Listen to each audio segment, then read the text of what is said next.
You can't just sit there and wait for people to give you that golden dream. You've got to get out there and make it happen for yourself. That is a quote by Diana Ross.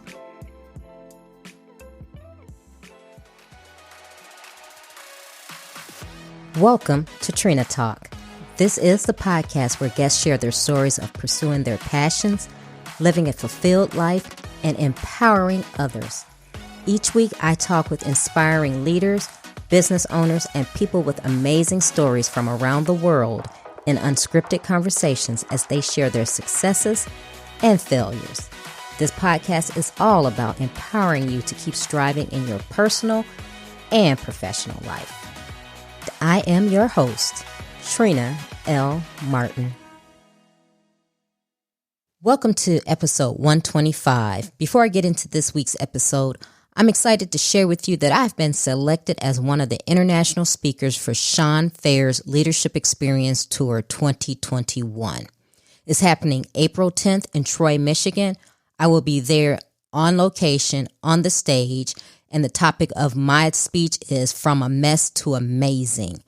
I will be inspiring and empowering you to be resilient regardless of what may have happened in your life. Now, although I'm going to be present there on stage, I invite you to purchase your virtual ticket at bit.ly/LET 2021. The topic of this week's episode is Make It Happen. This is a different episode than what I normally do. Today, I am being joined by 3 other guests, and they are some amazing people. They are authors or speakers. They're performers, singers. They're just doing the best, but they all have one thing in common. And I think you guys are going to be just so empowered by this episode because they're authors and they're all part of the anthology, Make It Happen. Now, I know some of you guys have seen some of my posts saying that I am also one of the co-authors of Make It Happen, but I am interviewing other people because I think it's going to be great for you to hear their story. If you remember in episode 88, I interviewed a lady named Kern Cherry. She is the queen of getting butts and seats, and she is the mastermind behind this anthology project. So I am going to talk to 3 other authors today. I have Lee Mariano, I have Rita Greene, and I have Jonathan Haynes. So welcome everyone to the show. Thank you for having us, Trina. This is great. I'm excited. Oh, I am glad to have you guys. So what I'm going to do is I'm going to start off and I'm going to ask each one of you to just give a little bit about yourself, tell who you are, where you're from, what you got going on, and just a little bit about what you've had going on in your life to bring you to this point where you are now. And then we're going to kick it off. So Lee, let's start with you. Okay. Thank you, Trina, thank you for hosting us on your show. This is really great. I'm very excited. So I'm Lee Mariano. I am currently a C-suite executive working as a chief people officer at a cybersecurity company. I'm also a USA Today best-selling author of more than 39 books that are now available under a pen name. I am also a transformational life coach, and I primarily work with women who are seeking to just make changes in their life. They want to increase their confidence. They want to rediscover who they are. They want to set goals for themselves so they can achieve great things, and they just don't know where to start. And I'm so passionate about that topic because at one point I didn't know where I would start. I am a domestic abuse survivor. I am a former Marine. I am, I was once a single mother at 19. So I know what it's like to have the world seem as if it's working against you and you don't know where to start, but you have so much drive and determination to succeed but you don't have the confidence to know how to get there. So I know what that's like. And that's really what my coaching is all about. And it's why I joined this anthology, knowing how in my life, there were many moments where I simply had to make things happen for myself and I had to push forward. As soon as Kern Cherry mentioned that this anthology was being put together, I absolutely raised my hand and said, I'm in, because there was no other answer. So I'm very excited about being a part of this initiative and this effort. Wow, such an amazing story. And I'm looking forward to reading your chapter in the book. And thank you, my fellow Marina. I don't know if you know, but I'm a retired naval officer. So thank you there we go. We are my family. sister's service. Yes. Wow. Everyone is doing so many great things in the world. I mean, your support with women and just the things you've been through. I'm just so looking forward to our interview today and reading your chapter in the book. So we're going to get on and we're going to go to Rita. Rita, give us the story about who you are and what made you who you are today to be part of this great anthology. Absolutely. Well, thank you for having me. I am Rita Greene. I am the new founder and owner, chief visionary officer of Go Fig Co., a project management and digital marketing firm that was birthed in the middle of COVID-19. I have an extensive corporate background and took my skill set from the boardroom to my bedroom. So sometimes God places us in a position where he needs to make things happen to push us out of our comfort zone. And I've been a very comfortable person all of my life as far as working in the corporate sector. But, sometimes you feel like you have a fire within you burning. Sometimes you feel like you're a CEO sitting at an associate's desk and you need to move. And I moved. It took the world shutting down for a little while to make it happen. But, when he comes in and he opens that window, that draft is going to pull you right on out. So I was happy to be able to start my own business. It's been a blessing to be in business. The prayer now is that he helps me handle the business that he's given me. I grew up in California. I also lived in St. Louis, Missouri, and I've lived in New Orleans, which is where my heart is. I've also lived in Florida as well. And being all those places, there's no place like Mississippi. I'm a Southern girl to the heart. Me and my doctor are having a rundown about the way I eat because I love to cook. I mean, everything from stuffed peppers to fried catfish, I'm in there. Okay. But, with that being said, my heart is at home, and that's with my family, with my children, and being able to transition from that 9 to 5 into an entrepreneurial setting has been the best thing and most impactful thing in the lives of me and my kids. They're able to see me grow something out of nothing, no capital, no silver spoon. So it's really, really nice to be able to show them that hard work does pay off and to be able to leave something for them, because you can't will somebody else's business to your family.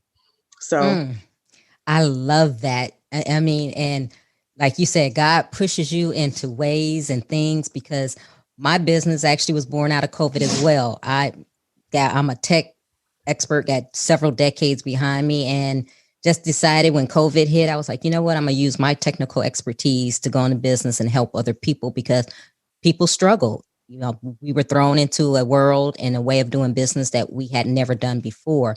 So a lot of people said, oh, I'll be glad when COVID is over. And I'm like, you know what? COVID has been my blessing in disguise. So I'm thankful to God for pushing me, like you said, giving me that push, because if COVID had not happened, I still would have been doing the same thing that I was doing and not stepping out on what he had planned for me. So thank you so much for being here.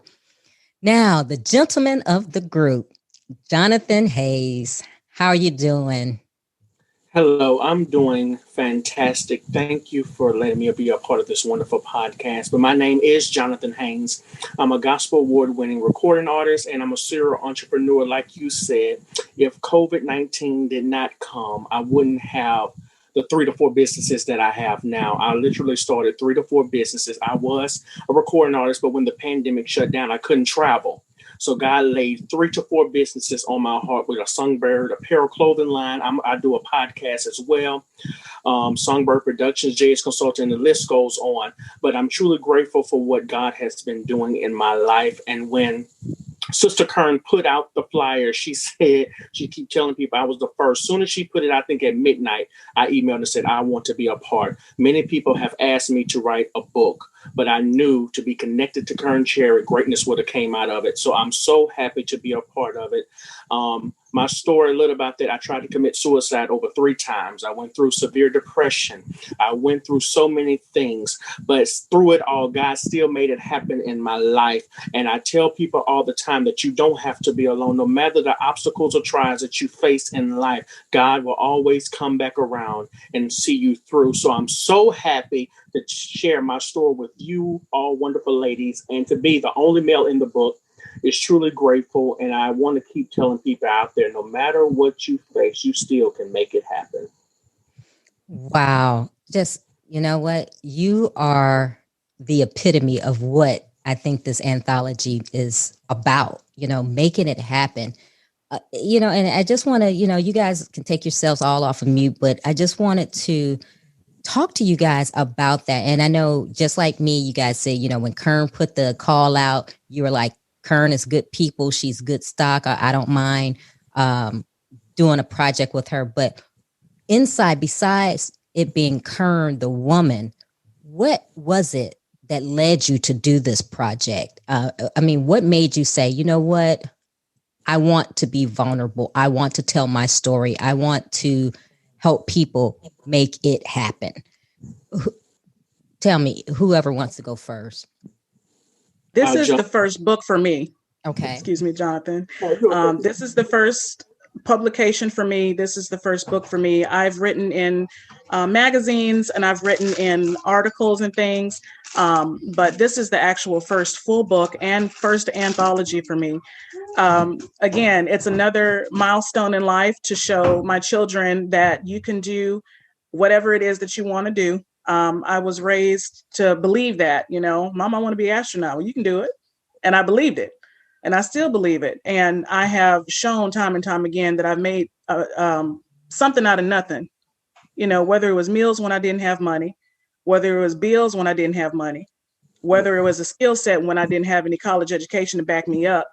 I've always made something out of nothing. And so to be in this book called Make It Happen, for me, it was kind of like the icing on the cake. It's like, this is what you're supposed to be a part of. If you're making your introduction into the world of authorship, then this is the book that you should be in, because Rita, you've made it happen against all odds. There's been times in my life where I didn't think I would survive being in domestic situations, and I did. And again, I made it happen. Of course, none of it without the help of the Lord. But I made it happen. And so that's why I'm very, very happy to be a part of this book project. Wow, great. Now, I don't know if you have it already, but do you have the title for your chapter? I'm still working on that. Okay, I'm still working on that. I've got the body of work, but the name of the chapter just hasn't touched me yet. Okay. I think I have to sleep with it a little bit more. Yep. And so that it'll come to me. Goes. That's how it goes when you're writing the book. You just got to feel it. I understand. How about you, Jonathan? What was it in your core that made you say, I want to be part of this project? Yes, of course. Like I said, I've been asked to do multiple books over my life, but something literally hit my spirit saying it's time to tell people your story. I couldn't write all this chapter, so I know it's many more to come, but literally it was me getting messages about me sharing my story, because once I didn't share my story about committing suicide and depression to almost 2-3 years ago. And since I did that, God has started to open the door. So I think once we start sharing and telling our testimonies, God will start opening up doors for you. I was shut in. Like I said, none of this happened until after I started sharing my testimony.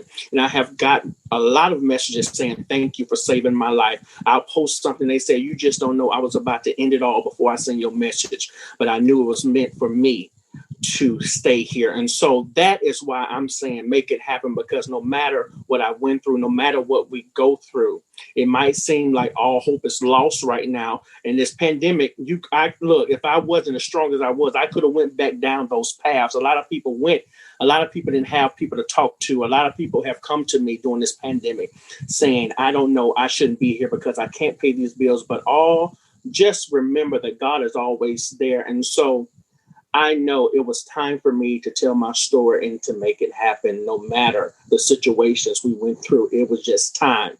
It was time. It was time. It was just time for me to share my story. Great. So you're going to be technically a first-time author as well. Yes, this will be my first book. Yes. Right. Great. Now, how about you, Lee? What was your impetus? What made you say, you know what, this is it? So for me, it really was, I don't tell my story.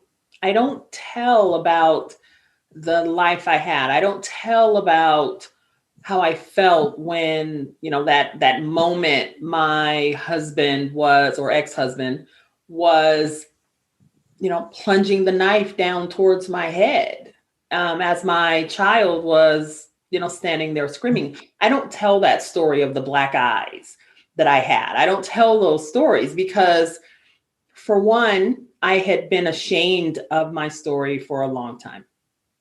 And I felt that I needed to show the strong woman I became, not the weak woman I was. And that was all mental. That was me.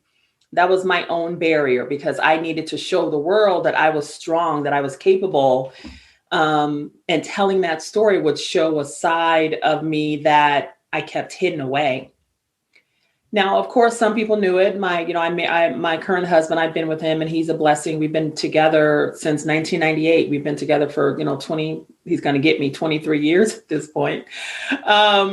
But, so some people know my story, but I kept it. And the way I talked about it was very flippant, even though it was such an impactful time in my life. I mean, I literally grabbed my child and told my command, because I was in the Marine Corps at the time, I need to escape. I need to leave. They literally transferred me to Virginia to get me out of that situation. So it wasn't insignificant. It wasn't a small thing, but I just never told that story. People don't know what I went through. And so as I started going on this journey of launching my coaching business, and many of you have said, or all of you have said, actually, COVID-19 is kind of what the impetus for this. I had a whole 2020 vision to launch my coaching business, and it was going to be all about leadership and drive and getting into the boardroom. And then 2020 happened, and I had my own self-reflection, and I realized, no, leadership is not where it's at. That's an outcome. But I need to start women at the foundation of who they are and where they come from, and using their voice and finding their strength. And so when it came out, regardless of it being Kern, the premise of the anthology spoke to me, because now I could tell my story. I can write. I communicate with the world in words. I've written 39 books. I communicate in words, and I can bring out, emotion. I can tell you a story. I can weave a world and a universe in story. But this was the first time I was actually going to tell my story. And so that's where I felt, this is the moment. This is my catalyst moment. This is that trigger for me to actually tell my story the way that it needed to be told. Even though the chapters are small, it was important for me, because if I'm going to ask people to be vulnerable with me, I need to show that I can be vulnerable to them. And I can also show them that I've been there.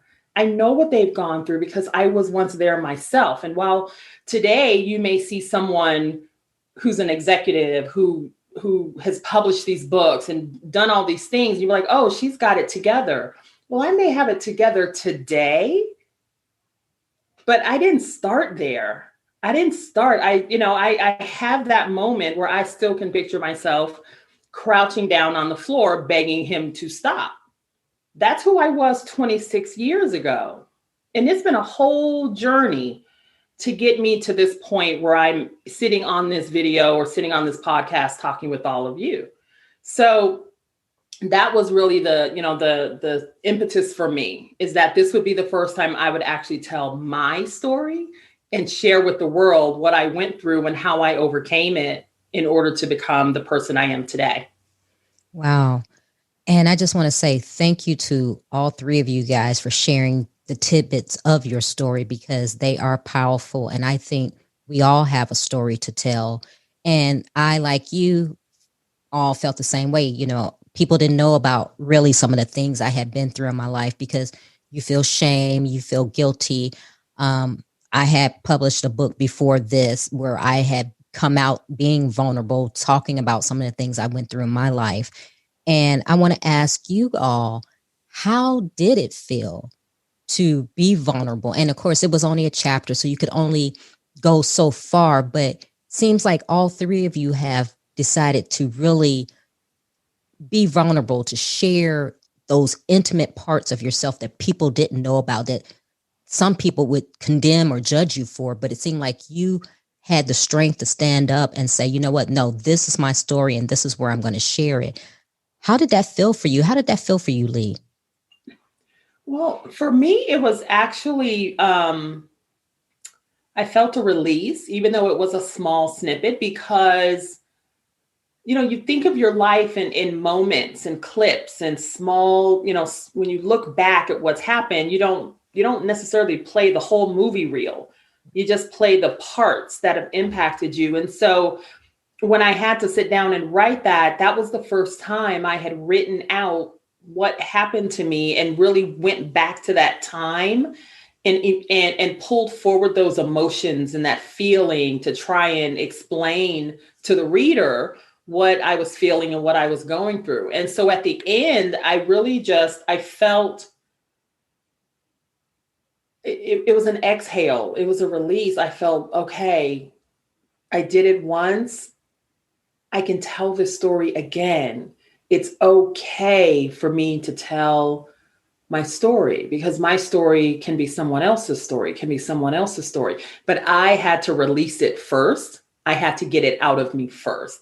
And once I did that, it was an opening for me, because then it was okay. I'm still here. I'm still standing. I wrote down my story. I wrote it all down, and I am still here. I am still the same person I was before I wrote the story. So I'm going to be okay. It's fine. And if people judge me, they don't have a right to, for one. But two, that simply means that they cannot empathize and understand the journey that I've gone through. And that's okay. Yes. Yeah. Your story is not for everyone. So yeah, get over that. How about you, Jonathan? How did it feel being vulnerable the way that you were in this chapter?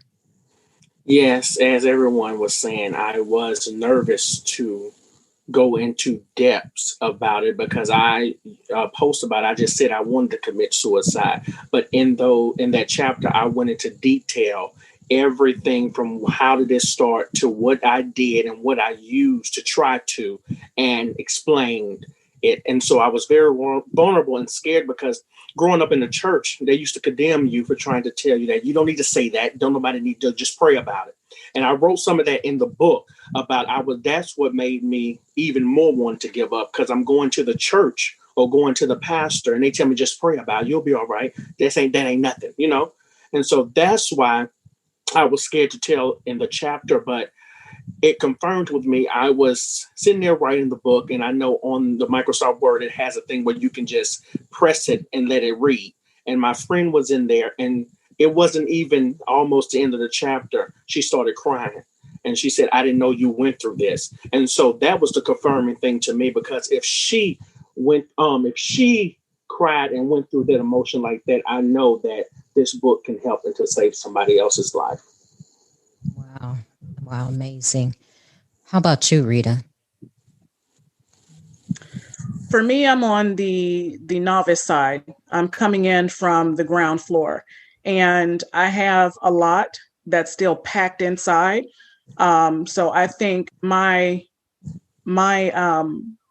telltale side will be from that innocent side that still wants to show you, who they are now, but not necessarily who they've been. Just like, my co-authors here stated, it takes years sometimes to unpack and to release and be vulnerable with the world, all of the demises that you've had and all of the turmoil and pain. And I'm still working through that. Honestly, I can be vulnerable here and say that there's some things that have happened in my life that I'm still trying to figure out, that I'm still trying to unpack before I release it to someone else. I don't want to give anybody anything that's half baked, because if it's going to save their life or if it's going to influence a decision that they're going to make, I want to make sure that, number one, I was in my right mind when I was telling it. And number two, that I was okay with it coming out. As far as what I've written in this book, it was how I overcame being uneducated, how I overcame not having the skill set that people that didn't look like me around the boardroom had. It's how I built something out of nothing, how I always made a way out of no way. And sometimes there's people out there that needs to hear that. I know one day, because I know this isn't the last, you can't just write one book. One chapter is not going to tell your whole life story, especially when you start getting up there in the ages where I am. It's like we can talk about the last 2 years and I can write about 3 books. But I think it's very important to start somewhere. And just the name of the book, the title itself, was enough for me to say, okay, you have made some things happen. You need to make this happen. You love to write. You need to do it. So I just want to encourage anybody that has stories to tell. You don't have to start with the most gruesome story. You don't have to start with the roughest, toughest story, the story that's hardest to tell. You can start anywhere and be okay with that, especially while you're working on yourself. Because if you can't fix and love yourself and figure out, what it is that you went through and work through that thing, then you can't help anybody else either. And that's where I am. So wise. And I'm so glad that you're so conscious of what you're putting out. And I think that is so important, especially when you're being vulnerable and maybe you're looking to inspire or impact someone else. Being a good steward of what you're putting out is very important. And you mentioned something which was my next question. And since you finished, Rita, we're going to ask you first. Will you do your own book telling your complete story? That has yet to be determined. Okay. I don't believe that I have seen the most in my lifetime just yet. Okay. I think it's fair enough now to share bits and pieces here and there with some of my fellow co-authors. It's inspiring to read their stories and to hear their backgrounds.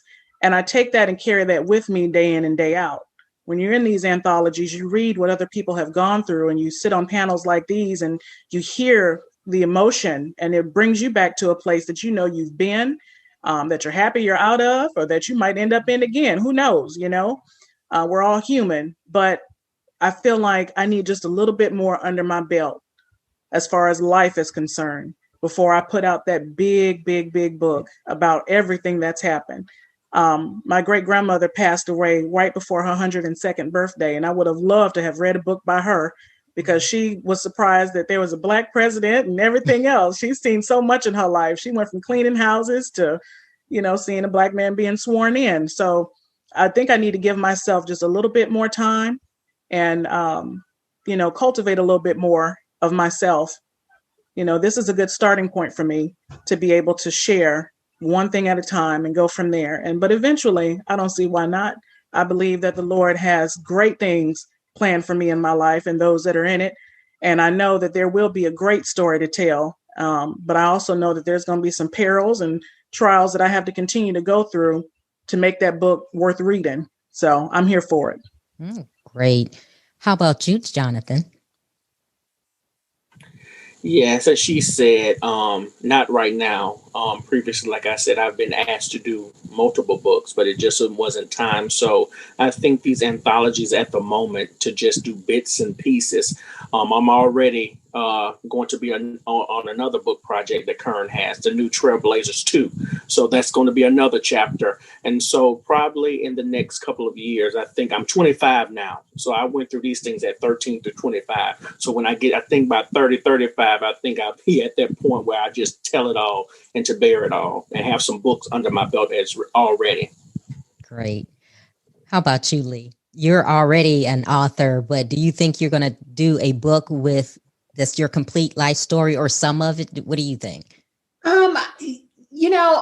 Before this anthology, I never thought I would even write about myself. Like I would pour a little bit of me into my fiction books that I publish, but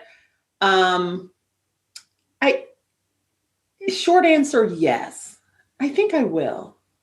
And the story is not over yet. My journey is not over yet, but what I've accomplished, I'm just, a few years shy of a number age. I'm not going to say publicly. I'm just, yeah, I've lived some years. But I do think that my story and where I've come from and what I've accomplished, I think it can help other people. And, I still meet people, and I know it's more common now, but I still meet people today when they hear that I'm a C-suite executive, they're shocked because they've never met a Black woman C-suite executive. And for me, that's just part of my story. It's just part of who I am. And the novelty for me wore off because I'm there. I'm it. I'm the story that people don't always know. So I do think I will. And this year is a year of growth and getting my business and developing myself. And, similar to Jonathan, I'm in a couple of anthologies where I'm telling pieces of my story. And I think part of that is helping me flesh out and understand just, how deep do I want to go? How much of my story do I want to tell? Is it the story of, the little girl born to a 15-year-old teen mom who raised her by herself and joined the Marines and was a victim of date rape and some of those other challenges that I went through, who then became, the woman with the corner office and the faux mahogany furniture? Is that the story I want to tell? Or is it a deeper, something else? So I'm not sure what that story will be, but yes, I do believe that story will be coming within the next year or so.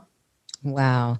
Amazing. Yeah. I feel like all of you, even though I published a book that it didn't go into every single last detail of my life. I kind of used it as a inspirational self-improvement type of thing where I did share pieces of my story.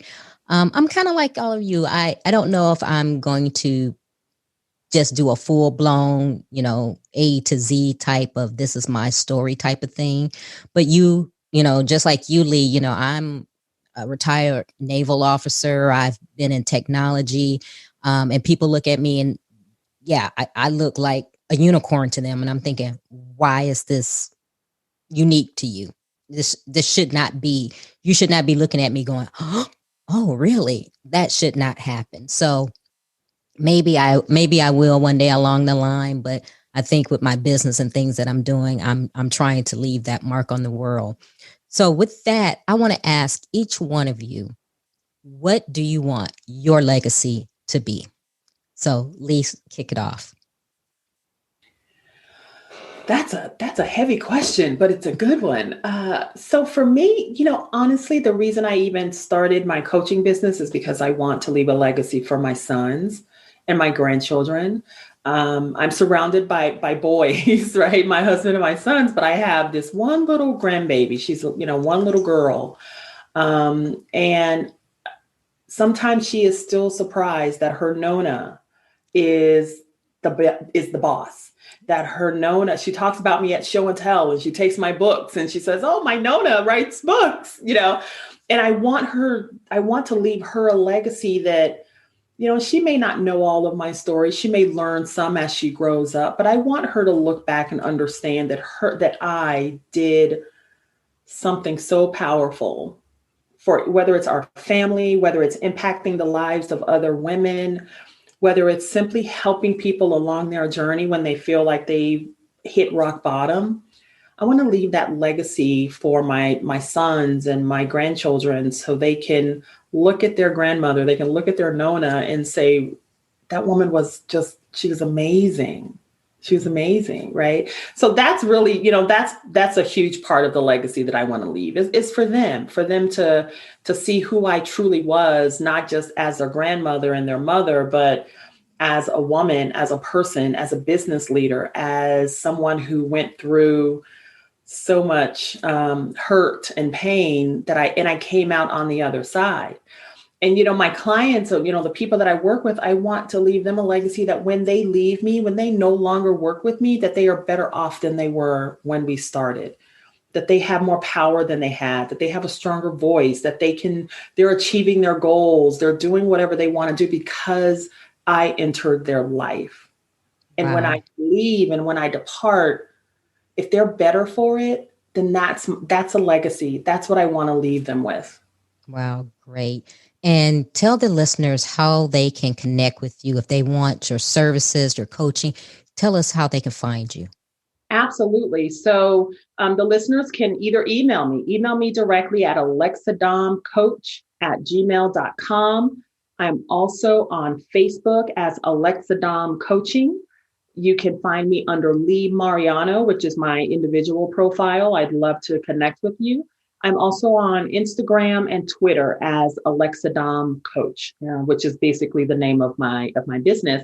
And I'm also on Clubhouse at Lee Mariano. So absolutely reach out to me on any of those platforms. I'd love to talk with any of the listeners about my services and how I can help and how I can help them, get to the next step. Great. Thank you, Lee. Rita, what do you want your legacy to be? I too definitely want to leave my kids something. I want them to be proud. I want them to have a great memory of who their mom was. I want them to know everything that happened so that they can say that she went through this, but this is what she left. But I also want to impact the world. I have big dreams. They scare me. So that's how I know they're big enough. And I know I can't do it, but with the help of God, but I have this service, the servant heart in me, and it's children. And it's so big, I can't even fathom what it is just yet. That's how big it is. And I don't think that I can truly leave that mark until I've worked on myself. But I know that it's got to do with children. I know that it's with the safety, security, and love of children, because a lot of children go through abuse. They go to mishandling, they're mistreated. I mean, I find myself praying at night for children I don't know, and I ask God, I'm like, whoever it is, wherever they are, let this intercede right now, and I know that eventually that's where I'm going to end up. And that's what I want to leave on the world. Hopefully a big enough organization that can touch people miles over and help children because they're innocent and they didn't ask to be here. None of us did. So yeah, I'd like to, of course, leave some type of financial stability for the children. But ultimately, I want to make sure that I have created something in this world that is still ticking after I'm gone, and that's helping people even when I'm not here anymore, primarily children. Wow. How can the listeners get in touch with you? Yes. So I am on Facebook, I'm on Instagram, and I'm on LinkedIn. It's GoFig, GeauxFig. That's a little Creole coming out, so just excuse that, but it is what it is. GoFig. I'm also personally on LinkedIn at linkedin.com/n/Rita M. Greene. And they can check out my website at gofig.com. Right now, the service that I'm providing has to do with digital marketing, again, social media management, web design, web development, personal assistance, executive second pair of hands. So my helping right now is in my current skill set. And eventually, like I said, I'll be transferring on over. Maybe Lee can help me with that. Transferring on over to help in other ways. So I look forward to connecting with everyone, and God bless everyone. Thank you. Jonathan, what legacy do you want to leave? Yes, I want to leave a legacy, like Cicely Tyson said, just knowing that I did my best. Um, I want to, before I leave here, is to start homes in Mississippi, group homes where people can come in and to feel safe. Just have somewhere that they can come in and just come. It maybe be TV or just having somebody around them. So I'm working on that. Um, Leaving something for my children. I don't have any now, but just having something set aside for them, my children, to leave a legacy and to know that once I leave here, that's already aside. But right now, I'm just focusing on making sure my mother is okay. She was a single mother.